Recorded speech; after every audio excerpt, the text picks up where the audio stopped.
Hello hi ನಮಸ್ಕಾರ, welcome to food media. ನಾನು ಶರತ್ ಕುಮಾರ್. ಏನಿವತ್ತು ತುಂಬ ಬೇಸ್ ವಾಯ್ಸಲ್ಲಿ ಮಾತಾಡ್ತಿದ್ದೀನಿ ಅಂತೇಳಿ ನಿಮಗೆ ಅನಿಸ್ಬೋದು. ಆ್ಯಕ್ಚುಲಿ ಇವತ್ತು ನನ್ನ ವಾಯ್ಸ್ ಸರಿ ಇಲ್ಲ. ಕಳೆದ ಶನಿವಾರದಿಂದ ಸ್ವಲ್ಪ ಜ್ವರ, ಹಾಗಾಗಿ ವಾಯ್ಸ್ ಚೇಂಜ್ ಆಗಿದೆ. ಗಂಟಲು ನೋವು, ಕಫ, ಕೆಮ್ಮು, ಈ ಒಂದು ಸಂಕಷ್ಟ ಉಂಟಲ್ಲ, ಹೇಳಲಿಕ್ಕೆ ತೀರ್ದು ಆ ರೀತಿಯಾಗಿ ಹಿಂಸೆ ಕೊಡ್ತಾ ಇದೆ. ಜ್ವರ ಕಮ್ಮಿ ಆಯಿತು, ಆದರೆ ಈ ಕಫ ಮತ್ತು ಕೆಮ್ಮು, ಗಂಟಲು ನೋವು ಕಡಿಮೆ ಆಗ್ತಾಯಿಲ್ಲ. ಗಂಟಲು ನೋವು ನಿನ್ನೆ ಮೊನ್ನೆಗಿಂತ ಇವತ್ತು ಪರವಾಗಿಲ್ಲ, ಆದರೆ ವಾಯ್ಸ್ ಸ್ವಲ್ಪ ಬೆಟರ್ ಆಗಿದೆ ಅಷ್ಟು ಬಿಟ್ಟರೆ ಕಂಪ್ಲೀಟಾಗಿ ಇನ್ನೂ ವಾಯ್ಸ್ ಸರಿ ಆಗಲಿಲ್ಲ. ತುಂಬ ಹೊತ್ತು ಮಾತಾಡಲಿಕ್ಕೆ ಆಗೋದಿಲ್ಲ. ಜಸ್ಟ್ ಒಂದು 2 ನಿಮಿಷ ಮಾತಾಡಿದ್ರೆ ಗಂಟಲು ಒಣಗುತ್ತೆ, ಕೆಮ್ಮು ಸ್ಟಾರ್ಟ್ ಆಗುತ್ತೆ, ಗಂಟಲು ನೋವು ಸ್ಟಾರ್ಟ್ ಆಗುತ್ತೆ. ಈ ಬೇಸಿಗೆಯಲ್ಲಿ ಈ ಒಂದು ಸಮಸ್ಯೆ ಸಾಮಾನ್ಯವಾದದ್ದು. ಅದರಲ್ಲೂ ಮಾರ್ಚ್ನಲ್ಲಿ ವಾತಾವರಣದ ಬದಲಾವಣೆ ಆಗೋದ್ರಿಂದಾಗಿ ತುಂಬಾ ನಮ್ಮ ದೇಹದ ಮೇಲೆ ಅನಾರೋಗ್ಯದ ಸಮಸ್ಯೆಗಳು ಕಾಣಲಿಕ್ಕೆ ಶುರುವಾಗುತ್ತೆ. ಅದರಲ್ಲಿ ಮುಖ್ಯವಾಗಿ ಈ ಜ್ವರ, ಒಣ ಕೆಮ್ಮು, ಕಫ, ಗಂಟಲು ನೋವು ಇಂಥದ್ದು. ಇದಕ್ಕೆ ನಾವು ಮನೆಯಲ್ಲಿ ಸಿಂಪಲ್ ಆದಂತಹ, ತುಂಬ ಕ್ವಿಕ್ಕಾಗಿ, ತುಂಬ ಎಫೆಕ್ಟಿವ್ ಆದಂತಹ ಒಂದು ಮನೆಮದ್ದನ್ನು ಮಾಡಿ ಸೇವನೆ ಮಾಡಬಹುದು. ಸಾರಿ, ವಿಡಿಯೋದ ಮಧ್ಯದಲ್ಲಿ ಸ್ವಲ್ಪ ಕೆಮ್ಮುಗಳು ಬರ್ತಿರ್ಬೋದು, ದಯವಿಟ್ಟು ಅಡ್ಜಸ್ಟ್ ಮಾಡ್ಕೊಳ್ಳಿ. ಆ್ಯಕ್ಚುಲಿ ನನಗೆ ಆರೋಗ್ಯ ಸರಿ ಇಲ್ಲ, ನಾನು ವಿಡಿಯೋ ಮಾಡೋದ್ರಲ್ಲಿ ಇರಲಿಲ್ಲ. ಆದರೆ ನಾನು ಈಗಿರೋ ಸ್ಥಿತಿಯಲ್ಲೇ ವಿಡಿಯೋ ಮಾಡಿದ್ರೆ ಅದರ ಒಂದು ಎಫೆಕ್ಟಿವ್ ಏನು ಅನ್ನೋದು ನಿಮ್ಗೆ ಗೊತ್ತಾಗುತ್ತೆ ಅನ್ನೋದಕ್ಕೋಸ್ಕರವಾಗಿ ನಾನು ಈ ವಿಡಿಯೋನ ಮಾಡ್ತಾಯಿದ್ದೀನಿ. ಇವತ್ತಿನ ದಿನದಲ್ಲಿ ತುಂಬ ಈಸಿ ಆದಂತಹ ಈ ಕೆಮ್ಮಿಗೆ ಹಾಗೆಯೇ ಕಫಕ್ಕೆ ಎಫೆಕ್ಟಿವ್ ಆದಂಥ ಒಂದು ಮನೆಮದ್ದನ್ನು ತಿಳಿಸ್ತಾ ಇದ್ದೀನಿ. ಅದಕ್ಕಿಂತ ಮುಂಚೆ ನೀವು ನಮ್ಮ ಚಾನಲ್ ಹೊಸಬರಾಗಿದ್ದರೆ ಇವಾಗಲೇ ಸಬ್ಸ್ಕ್ರೈಬ್ ಮಾಡ್ಕೊಳ್ಳಿ. ಹಾಗೆಯೇ ಪಕ್ಕದಲ್ಲಿ ಬೆಲ್ಲೈಕನ್ನ ಕ್ಲಿಕ್ ಮಾಡಿ ಆಲ್ ಆಪ್ಷನ್ನ ಸೆಲೆಕ್ಟ್ ಮಾಡ್ಕೊಂಡು ನಮ್ಮ ಇದೇ ರೀತಿಯ ಪ್ರತಿಯೊಂದು ವಿಡಿಯೋಗಳ ನೋಟಿಫಿಕೇಷನ್ ಪಡಿಬೋದು. ವಿಡಿಯೋ ಮಿಸ್ ಮಾಡಿದೆ ಮೊದಲು ನೀವು ನೋಡ್ಬೋದು. ಸ್ನೇಹಿತರೆ, ನನ್ನ ರೀತಿ ನಿಮ್ಮಲ್ಲೂ ಬಹಳಷ್ಟು ಜನರಿಗೆ ಈ ರೀತಿ ಆರೋಗ್ಯ ಸಮಸ್ಯೆಗಳು ಆಗ್ತಾ ಇರಬಹುದು. ಮನುಷ್ಯರ ಮೇಲೆ ಪ್ರತಿಯೊಬ್ಬರಿಗೂ ಸಹ ಸಣ್ಣ ಪುಟ್ಟ ಆರೋಗ್ಯ ಸಮಸ್ಯೆಗಳು ಆಗ್ತಾ ಇರುವಂಥದ್ದು ಸಾಮಾನ್ಯ. ಅದಕ್ಕೆ ನಾವು ನಮ್ಮ ಮನೆಯಲ್ಲಿ ನಮ್ಮ ಕೈಯಾರೆ ನಾವು ಮನೆಮದ್ದನ್ನು ಮಾಡಿ ಸೇವನೆ ಮಾಡ್ಬೋದು. ಇದು ನಮ್ಮ ಆರೋಗ್ಯಕ್ಕೂ ಒಳ್ಳೆಯದು, ನಮ್ಮ ದೇಹಕ್ಕೂ ಒಳ್ಳೆಯದು. ನಾನಿವತ್ತು ನಿಮಗೆ ಸಿಂಪಲ್ ಆದಂತಹ ಒಂದು ಮನೆಮದ್ದನ್ನು ತೋರಿಸ್ತಾ ಇದ್ದೀನಿ. ಬನ್ನಿ ಅದನ್ನ ಯಾವ ರೀತಿ ಪ್ರಿಪೇರ್ ಮಾಡೋದು ಅಂತೇಳಿ ನೋಡೋಣ. ಸ್ನೇಹಿತರೆ, ನಾನು ಇವತ್ತಿನ ಈ ಮನೆಮದ್ದು ರೆಡಿ ಮಾಡಲಿಕ್ಕೆ ಒಂದು ಕಲ್ಲನ್ನು ತಗೊಂಡಿದ್ದೇನೆ. ನಮಗಿದು ಚಚ್ಚಲಿಕ್ಕೆ ಬೇಕಾಗುತ್ತೆ. ಏನನ್ನು ಚಚ್ಚಬೇಕು ನಾವು ನೋಡಿ, ಶುಂಠಿ. ನಾನು ಸುಮಾರು 1 ಇಂಚಷ್ಟು ಶುಂಠಿಯನ್ನು ಇದಕ್ಕೆ ಹಾಕ್ಕೊಂಡಿದ್ದೇನೆ. ಈ ಶುಂಠಿಯನ್ನು ನಾವು ಚೆನ್ನಾಗಿ ಚಚ್ಕೋಬೇಕು. ಇದ್ರ ಜೊತೆಗೆ ಒಂದು ಚಿಟಿಕೆಯಷ್ಟು ಕಲ್ಲುಪ್ಪನ್ನು ತಗೋಬೇಕು. ನೀವಿಲ್ಲಿ ಹುಳಿಯುಪ್ಪು ಹಾಕಬೇಡಿ, ಕಲ್ಲುಪ್ಪನ್ನೇ ಹಾಕಿ, ಈ ಕಲ್ಲುಪ್ಪು ಮತ್ತು ಶುಂಠಿಯನ್ನು ಹಾಕಿ ಚೆನ್ನಾಗಿ ಚಚ್ಕೋಬೇಕು. ಚಚ್ಚೋದು ಅಂತ ಹೇಳಿದ್ರೆ ಎಲ್ಲರಿಗೂ ಅರ್ಥ ಆಗ್ಬೋದು, ಅಥವಾ ನಾವು ಇದನ್ನು ಉದ್ಕೋಬೇಕು.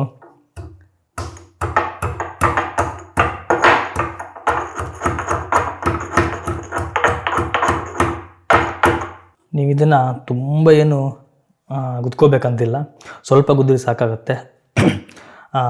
ಏನೊಂದು ನಾವು ಕಲ್ಲುಪ್ಪು ಹಾಕಿರ್ತೀವೋ ಆ ಕಲ್ಲುಪ್ಪು ಮಾತ್ರ ಕ್ಲೀನಾಗಿ ಹುಡಿ ಆಗಬೇಕು.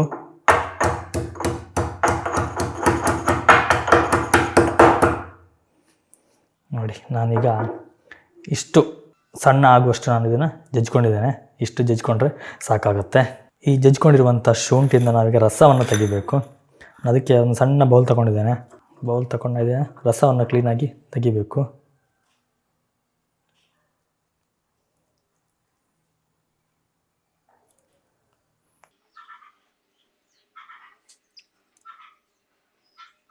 ನಿಮಗೆ ಸಾಧ್ಯ ಆದಷ್ಟು ರಸವನ್ನು ತೆಗೀರಿ.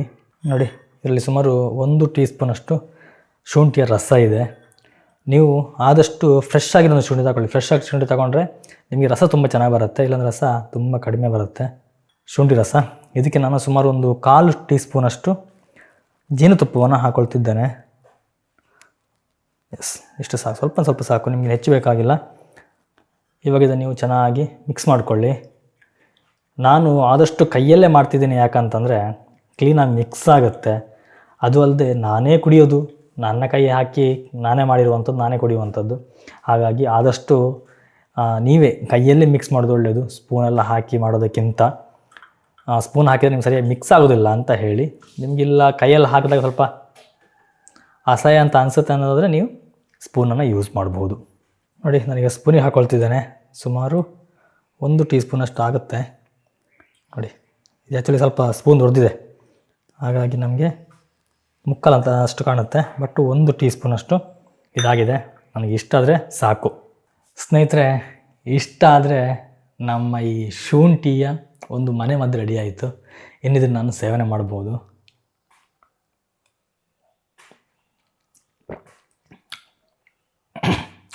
ಸ್ವಲ್ಪ ಖಾರವಾಗಿ ಸಿಹಿಯಾಗಿರುತ್ತೆ. ನೀವು ಹಾಕಿರುವಂಥ ಉಪ್ಪಿನ ಅಂಶ ಕೂಡ ಅದರಲ್ಲಿ ನಮ್ಗೆ ಗೊತ್ತಾಗುತ್ತೆ. ಇದು ನಾವು ಕುಡಿದಾದ್ಮೇಲೆ ಸ್ವಲ್ಪ ಖಾರ ಆದರೂ ಕೂಡ ಒಂದು ಅರ್ಧ ಗಂಟೆಗಳ ಕಾಲ ಯಾವುದೇ ನೀರನ್ನು ಕುಡಿಯಲಿಕ್ಕೆ ಹೋಗಬೇಡಿ, ಅಥವಾ ಏನನ್ನು ಸಹ ಸೇವನೆ ಮಾಡಲಿಕ್ಕೆ ಹೋಗಬೇಡಿ.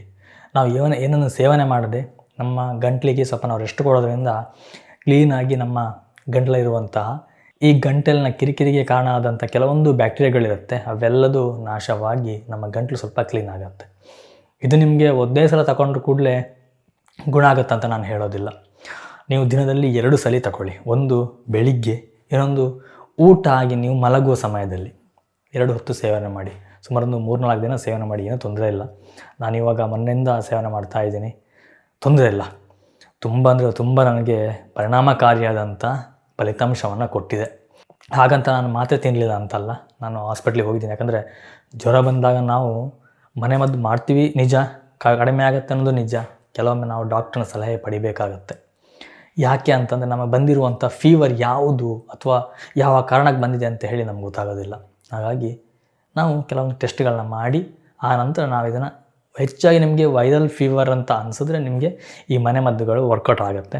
ಕೆಲವೊಮ್ಮೆ ನಮ್ಮ ದೇಹದಲ್ಲಿ ಬೇರೆಯೊಂದು ಏನೋ ಸಮಸ್ಯೆ ಆದಾಗಲೂ ಕೂಡ ಜ್ವರ ಬರುವಂಥದ್ದು, ಇದು ನಮ್ಮ ದೇಹದಲ್ಲಿ ಕಾಣಿಸ್ಕೊಳ್ಳುವಂಥ ಮೊದಲ ಒಂದು ಲಕ್ಷಣ. ಹಾಗಾಗಿ ನಾವು ಅದರ ಬಗ್ಗೆ ನೆಗ್ಲೆಕ್ಟ್ ಮಾಡದೆ ಡಾಕ್ಟ್ರ್ ತೋರಿಸ್ಬೇಕಾಗತ್ತೆ. ನನಗೆ ಹೇಗೋ ನಮ್ಮ ಹತ್ತಿರದ ಡಾಕ್ಟ್ರ್ ಇದ್ದಾರೆ, ಪರಿಚಯಸ್ಥರು, ಹೋಗ್ತೀನಿ. ಅವ್ರ ಕೇಳಿದಾಗ ಅವರು ಏನು ಹೇಳ್ತಾರೋ ಅದರ ನಂತರ ನಾನು ಮನೆಮದ್ದನ್ನು ಕಂಟಿನ್ಯೂ ಮಾಡ್ತೀನಿ. ಮುಂಚೆ ಕೂಡ ಮನೆಮದ್ದನ್ನು ಮಾಡೋದಿಲ್ಲ ಅಂತಲ್ಲ, ಮಾಡ್ತೀನಿ. ಕಡಿಮೆ ಆಗಲಿಲ್ಲ ಅಂದರೆ ಹಾಸ್ಪಿಟ್ಲಿಗೆ ಹೋಗುವಂಥದ್ದು. ನನಗೆ ಹೆಚ್ಚಾಗಿ ನನ್ನ ದೇಹಕ್ಕೆ ಆಗುವಂಥದ್ದು ಈ ಮನೆಮದ್ದುಗಳು ಅಥವಾ ಆಯುರ್ವೇದಿಕ್ಕಾಗಿ ನಾನು ಏನು ತಗೊಳ್ತೀನೋ ಅದು ನನ್ನ ದೇಹಕ್ಕೆ ತುಂಬಾ ಒಳ್ಳೆಯ ಫಲಿತಾಂಶಗಳನ್ನು ನೀಡುತ್ತೆ. ಹಾಗಂತ ಪ್ರತಿಯೊಬ್ಬರಿಗೂ ಕೂಡ ಇದು ಫಲಿತಾಂಶವನ್ನು ನೀಡಬೇಕಂತಲೇ ಏನೂ ಇಲ್ಲ. ನಾನು ಪ್ರತಿಯೊಂದು ವಿಡಿಯೋಲಿ ಹೇಳ್ತೀನಿ, ಒಬ್ಬರೊಬ್ಬರ ದೇಹದ ಸ್ಥಿತಿಗತಿ ಬೇರೆ ಆಗಿರೋದ್ರಿಂದ ಕೆಲವೊಬ್ಬರಿಗೆ ಆಗುತ್ತೆ, ಕೆಲವೊಬ್ಬರಿಗೆ ಆಗೋದಿಲ್ಲ. ಸ್ನೇಹಿತರೆ, ಹಾಗೆಯೇ ಮುಖ್ಯವಾಗಿ ಈ ಮನೆಮದ್ದನ್ನು ಯಾರ್ಯಾರಿಗೆಲ್ಲ ಕೊಡಬಹುದು ಅಥವಾ ಯಾರಿಗೆ ಕೊಡಬಾರ್ದು ಅಂತ ಹೇಳಿ. ಸಾಮಾನ್ಯವಾಗಿ ಸಣ್ಣ ಮಕ್ಕಳಿಗೆ ನೀವು ಕೊಡೋದಾದರೆ 1 ಟೀ ಸ್ಪೂನ್ ಎಲ್ಲ ಕೊಡಲಿಕ್ಕೆ ಹೋಗಬೇಡಿ. ಸ್ವಲ್ಪ ಮಟ್ಟದಲ್ಲಿ, ಸ್ವಲ್ಪ ಅಂತ ನೀವು ಒಂದು 1/4 ಚಮಚನೂ ಬೇಡ, ಅದನ್ನು ಕಡಿಮೆ ಕೊಡಿ. ಸ್ವಲ್ಪ ದೊಡ್ಡ ಒಂದು 10 ವರ್ಷ 12 ವರ್ಷ ಮಕ್ಕಳಿಗೆ ಅಂತಂದರೆ ಒಂದು ಅರ್ಧ ಟೀ ಸ್ಪೂನಷ್ಟು ಕೊಡ್ಬೋದು. ದೊಡ್ಡವರಂತಂದರೆ 1 ಟೀ ಸ್ಪೂನಷ್ಟು ಕುಡಿಬೋದು, ಏನೂ ಸಮಸ್ಯೆ ಇಲ್ಲ. ಯಥೇಚ್ಛವಾಗಿ ಯಾವುದನ್ನು ಕೂಡ ಸೇವನೆ ಮಾಡಲಿಕ್ಕೆ ಹೋಗಬೇಡಿ. ನಿಮ್ಮ ಮನೆಯಲ್ಲಿ ಯಾರಾದರೂ ಒಬ್ಬರು ಹಿರಿಕರಿದ್ದರೆ ಅವರ ಮಾರ್ಗದರ್ಶನ ಪಡೀರಿ. ಮನೆಯಲ್ಲಿಲ್ವೋ ಅಕ್ಕಪಕ್ಕದಲ್ಲಿ ಯಾರಾದಿದ್ದರೆ ಅವರ ಮಾರ್ಗದರ್ಶನವನ್ನು ಪಡೀರಿ. ಈ ಮನೆಮದ್ದಲ್ಲಿ ಹಿರಿಯರ ಮಾರ್ಗದರ್ಶನ ತುಂಬ ಮುಖ್ಯವಾಗುತ್ತೆ. ಈ ಒಣ ಕೆಮ್ಮಿಗಾಗಲಿ ಅಥವಾ ಈ ರೀತಿಯ ಕಫಕ್ಕೆ ಇದೊಂದೇ ಮನೆಮದ್ದಂತಲ್ಲ, ಬಹಳಷ್ಟು ಮನೆಮದ್ದುಗಳಿವೆ. ಅದರಲ್ಲಿ ತುಂಬ ವೇಗವಾಗಿ, ತುಂಬ ಎಫೆಕ್ಟಿವ್ ಆಗಿ ನಮಗೆ ವರ್ಕ್ ಆಗುವಂಥ ಒಂದು ಮನೆಮದ್ದನ್ನು ನಿಮಗೆ ತಿಳಿಸ್ಕೊಟ್ಟಿದ್ದೀನಿ. ನಾನಿಲ್ಲಿ ಯೂಸ್ ಮಾಡಿರುವಂಥದ್ದು 3 ಇಂಗ್ರೀಡಿಯೆಂಟ್ಸ್. ಶುಂಠಿ, ನಿಮ್ಗೆ ಗೊತ್ತಿರ್ಬೋದು, ಶುಂಠಿ ಬಹಳಷ್ಟು ನಮ್ಮ ದೇಹದಲ್ಲಿರುವಂತಹ ರೋಗ ರುಜಿನಗಳನ್ನು ಕಡಿಮೆ ಮಾಡುತ್ತೆ, ಬ್ಯಾಕ್ಟೀರಿಯಲ್ ಇನ್ಫೆಕ್ಷನ್ಗಳನ್ನು ಕಡಿಮೆ ಮಾಡುತ್ತೆ. ಉಪ್ಪು ಕೂಡ ಹಾಗೆ. ಇನ್ನು ಜೇನುತುಪ್ಪವನ್ನು ನೀವು ಸೇವನೆ ಮಾಡೋದ್ರಿಂದ ನಮ್ಮ ಗಂಟಲಲ್ಲಿ ಹಿಡಿದಿಟ್ಟಿರುವಂಥ ಕಫವನ್ನು ಅದು ರಿಲೀಸ್ ಮಾಡುತ್ತೆ, ಕಫವನ್ನು ಕರಗಿಸುವಲ್ಲಿ ಸಹಾಯ ಮಾಡುತ್ತೆ. ಹಾಗಾಗಿ ಇದೊಂದು ತುಂಬ ಎಫೆಕ್ಟಿವ್ ಆದಂತಹ ಒಂದು ಮನೆಮದ್ದು.